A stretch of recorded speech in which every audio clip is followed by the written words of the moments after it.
श्रीनगर शहर का जिक्र हो रहा था, तो अगली खबर पे भी चलते हैं अमीन, क्योंकि श्रीनगर शहर मुतासरा अजला में सबसे ऊपर है। बिल्कुल, अगर हम बात करेंगे कि जिस तरीके से वज़ीर आज़म ने इस बात का भी इशारा दिया था कि गाँव देहात के अंदर लोगों के अंदर अवेयरनेस की कमी होती है, शायद उस चीज़ को लेकर इन इलाकों में केसेस जो है वो ज्यादा सामने आने चाहिए। लेकिन अगर हम बात करेंगे तो हर किसी सरकार का फोकस जो है वो किसी भी रियासत के मेन शहर पे रहती है। यानी अगर हम जम्मू कश्मीर की बात करेंगे तो सरकार का सबसे ज्यादा फोकस रहता है जम्मू और श्रीनगर पे, और जब हम वादी कश्मीर की बात करेंगे तो जो पिछले एक हफ्ते के दौरान लगातार हमने देखा तो शहर श्रीनगर सबसे ज्यादा मुतासिर इलाका है। और जो आंकड़े सामने आ रहे हैं, आंकड़ों से ये बात साफ जाहिर हो रही है कि किस तरीके से कोरोना ने शहर श्रीनगर के अंदर दस्तक दी है और किस तरीके से शहर श्रीनगर के अंदर ये कोरोना बच चुका है। और जिस तरीके से खुद इंतजामिया ने कल मुख्तलिफ इलाकों में, चाहे हम बटमालू की बात करेंगे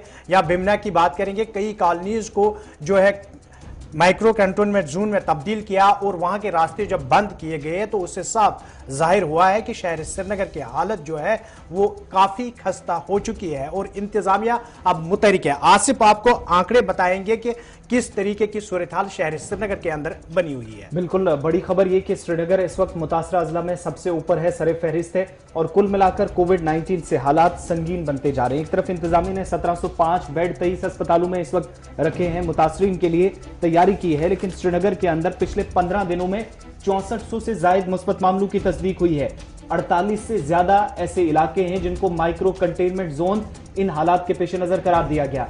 अब तक पिछले 1.5 साल के अरसे के दौरान कुल मिलाकर जो अभी तक करीब 2200 अमवात हुई हैं, 2126 2127 लोगों की अब तक मौतें हुई हैं जम्मू कश्मीर के अंदर। उनमें 500 से ज्यादा सिर्फ श्रीनगर शहर के अंदर, बारामूला दूसरे नंबर पे जरूर है, लेकिन श्रीनगर के अंदर सबसे ज्यादा मौत हुई है और 15 दिनों के अंदर 6400 केसेस अपनी जगह। लेकिन ऑफिशियल डेटा यह भी बताता है कि श्रीनगर के अंदर 5500 के करीब इस वक्त एक्टिव केसेस भी हैं।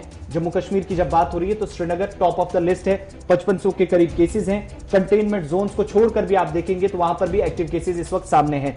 दूसरा जो सरकारी आदादोशुमार हमारे हाथ में वो ये बताते हैं कि 15 दिनों के अंदर 6464 मुस्बत मामलों की तस्दीक सिर्फ श्रीनगर जिले से अभी तक हुई है।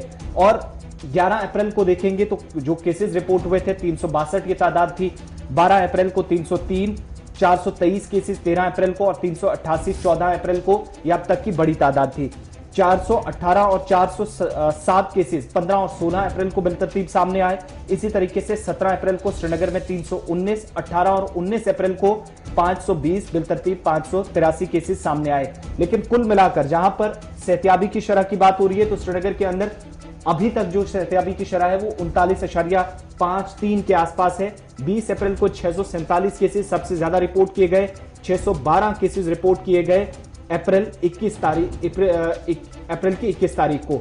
590 कोविड केसेस 22 तारीख को, 501 23 अप्रैल को। यह अब तक का डेटा है, 15 दिनों में 6464 केस। लेकिन कुल मिलाकर पिछले 24 घंटों की जो सूरत हाल है, 363 लोग सेहतियाब भी हुए हैं और 32,000 से ज्यादा लोग अब तक शहर श्रीनगर में कोविड-19 को निजात दे चुके हैं। लेकिन सब कुछ बदला नहीं है, क्योंकि 32,000 एक तरफ ठीक हुए हैं, लेकिन 15 दिनों के अंदर 6464 केस शायद ये बताने के लिए काफी है कि सूरत हाल क्या है। बिल्कुल, इससे पहले कि हम मजीद मामला पे बात करेंगे, और जब कोरोना वायरस सामने आया तो काफ़ी ऐसे फैसले हैं जो सामने आने के बाद मुख्तलिफ तबका हाई फिक्र के लोगों की जानिब से ये बात की गई कि हुकूमत को अपने फैसले पे नजरसानी करनी चाहिए। ऐसे ही कुछ फैसले हैं कि जिन पर खुद हुकूमत फैसला लेने के बाद नजरसानी करने के लिए गौर-खोज करती है कि ये फैसला ज़मीनी सतह पर किस कदर काम आएगा और इससे क्या वजूहात या क्या कुछ नताइज सामने आएंगे। इस पर भी बात करेंगे।